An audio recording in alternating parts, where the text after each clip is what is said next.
Sudarlun, aliran Sungai Tiro di Kabupaten Pidi mendadak berubah menjadi hitam. Peristiwa ini menghebohkan masyarakat setempat, terutama warga di Gampung Sukun, Kecamatan Kembang Tanjung. Tak hanya perubahan pada warna, air sungai juga menimbulkan aroma tak sedap. Warga juga menemukan berbagai jenis ikan hingga belut yang mabuk hingga muncul ke permukaan air.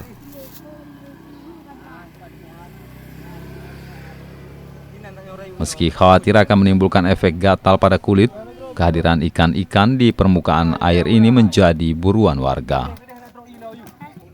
Sejauh ini belum dipastikan penyebab perubahan aliran Sungai Tiro ini, namun kuat dugaan akibat terkontaminasi limbah aktivitas sagu di hulu.